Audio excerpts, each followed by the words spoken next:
I'm Carole Puckett, reading specialist at Coates Elementary School. Today I'd like to talk to the parents of 6th graders about the reading routines at home. It'd be really helpful if you would have your copy of Reading Routines at Home for 6th grade in front of you while I go over it. We're going to talk about the types of books that your child should read first. Now, at the beginning of 6th grade, we expect children to be coming in at a DRA level 50, which is also considered a level U. I've put on your brochure a copy of a few paragraphs from Esperanza Rising. This is a typical book that 6th graders read in guided reading or for fun. It's historical fiction, so that students need to understand what was going on in the world in 1924, what was going on in Mexico that made this family have to migrate. Now, the book will explain some things, but it's also supposed to pique their interest in that period of history or that location.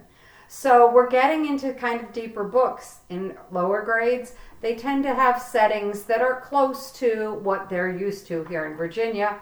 But by 5th and 6th grade, our settings are someplace that your child has less information about. If you'll turn to the third page, at the end of 6th grade, they'll be reading a level 60, which is also considered a level X. I've put in The Secret Hum of a Daisy, a little excerpt from that. Now, the language here is going to become more poetic. We call it figurative language. It's going to feel flowery, like it'll say the earth breathes, when the kids might not understand that. So they're going to have to understand, why did the author use these words? What are they trying to get me to believe? What do they think? How are they describing this in a new way? So your child's going to have to be less literal and go more into the author's meaning.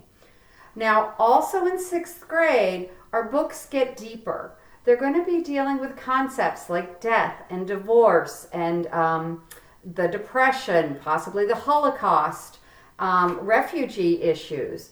Your child is a preteen. They're getting ready for middle school. And so the topics are not light at this age. And when they get into 7th grade, the topics get even heavier. So I just want you to be aware that your child will be reading things that are going to make you ask questions. Why is this going on in the world? Why would someone let this happen? And I need you to be open with them and talk to them about it. Because this is a time when they're really exploring fairness and what the world is. Now, if you'd like to find books on these levels, and there are a multitude of books. This is a great age. Authors love to write for this age. There are some websites on Goodreads on both pages where you can find different levels. Now, I mentioned that in 6th grade, you begin on a level U and end on a level X. There are some letters in between. When you go to Goodreads, you can type in some of those other levels, because by 6th grade, the level isn't quite as specific. The difference between an X and a Y or a U, V is not that great. I just want your kids to be reading things that they're interested in. So find some great chapter books, some great nonfiction. They're at an age where they can be reading magazines and newspapers. Most newspapers are written on a 6th grade reading level. Not sure if you knew that. All right, I've been talking a long time. I'd like you to watch an actual 6th grader who's reading, and her mother's going to talk with her about the book. So we're going to take a few minutes. I'm going to let you watch them, and then I'll come back and talk to you about what you saw. Hey, Alyssa, can I interrupt you for a sec? Can you tell me about the part you're on right now? I'm reading about how Izzy is trying to come up with a plan of how to save her sisters. Oh, well, how do you think she came up with that idea? Like, how did she make that plan? She has, she got help from other characters in the book. How do they help her? They all came up with ideas of different ways to save it, and like fundraisers to help get money for it. Oh. What other part of the book do you think helped you with that part? I looked back at what was before it to understand what was going to happen next. Did you use any strategies to?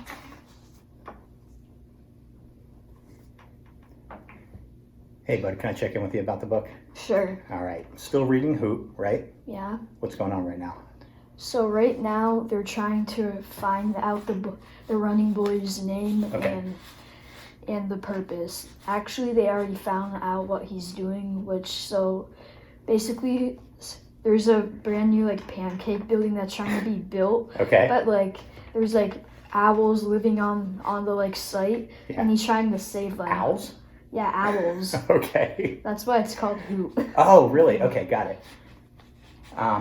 So like what's the owls and the owls on the pancake building have to do with like this mysterious boy that the main character's looking for? He's trying to save them. The boy's trying Yeah. to save them? Yeah, Okay. the boy. All right. Did they find out the boy's name yet? No, he's keeping it a secret, but they nicknamed him Mullet Fingers. Mullet fingers? Yeah, because he like catches fish with like his fingers or something. Got it. What's the main character's name again? Roy. Roy, that's right, Roy. So like, I remember you telling me before, like Roy's making this decision to figure out who this kid is, Yeah. right? Like he saw him that one day running, it was all mysterious. Why do you think Roy like made that decision?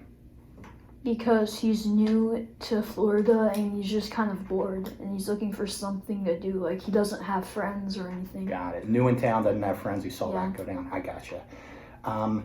So I know this book you were talking about, like it's pretty advanced, right? The author doesn't always tell you everything that's happening. You got to infer some stuff. Did you have to figure out some things in the book on your own? Not really. They explained everything pretty good. They did? Okay. Is this book like other books by Carole Puckett, the author? Yeah. Like you read the other one, Chomp, right? Yeah. Yeah. How are they like? They're both in Florida. Florida. It's both about like alligators. Oh. I mean like animals and stuff. Okay. And some like a big mystery. Gotcha. Like a mysterious person. He's big on that? Yeah. I gotcha. Good. Did reading the other book by Carole Puckett help you like appreciate this book or figure it out? Not really, but it did a little. A little bit. Okay. All right. I see. I'm looking at this. Looks like you're getting close to the final chapters, right? Yeah. Yeah. How do you think it's going to end? I don't know. Either the house is built and that kid gets sent away back to military school, or he saves the owls. Wait, the kid was in military school? No, so like his like stepmother is like hates him, so she sent him to military school, but he escaped back. I gotcha. Geez, how many stories out there have like step parents who are mean to their kids? I don't know. It's like common theme, right? What do you think the big idea of the book is? Is to save wildlife. Oh, really? Yeah. There's like a conservation message in there? Yeah, pretty much. All right. Pretty cool. All right. Looking forward to hear about it later. Thanks, Dolphin. Thanks for staying with me. Now that was Mrs. Fector having a conversation with her daughter after her daughter was reading. You'll notice that her daughter was doing independent reading, and then Mrs. Fector just started trying to have a conversation with her about the book. That's the important thing in 6th grade, is we don't want it to sound like an interrogation. We want it to be a conversation, two-way talking. Also, in the younger grades, we actually asked children what happened in the story, and they kind of went through the events in order. Now we really want to tell them to think about why things happen. Why did the characters do what they do? Would you have done the same thing in the character's shoes? Why is the character changing? Why are they making the decisions they make? At this age, we need to be thinking about the bigger ideas. And so the best question you can ask your children is why? Or how do you know? These open-ended questions are going to get the dialogue going. If your child feels comfortable with you talking back and forth about a book, he or she will be more comfortable talking with their teacher and talking with their peers about books. As your child moves into middle and high school, this dialogue about books, about why things happen in books, is going to be more and more important. So right now, that's what I want you to do.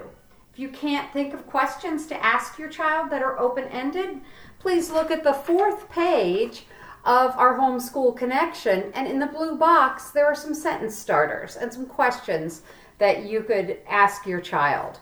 And then under that are some writing ideas. If your child likes to write and is a creative writer, ask them, write to the author. Ask why they chose to make these decisions. They can write a letter to one of the characters. Why did you do that? Why don't you do this next time? They could write another chapter, introduce another character.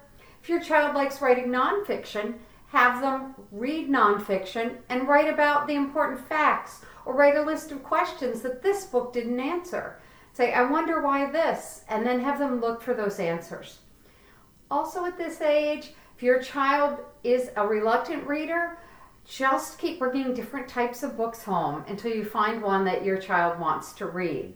They're preteens, and giving them the incentive that reading is fun and reading is important is really key right now before we send them off to middle school.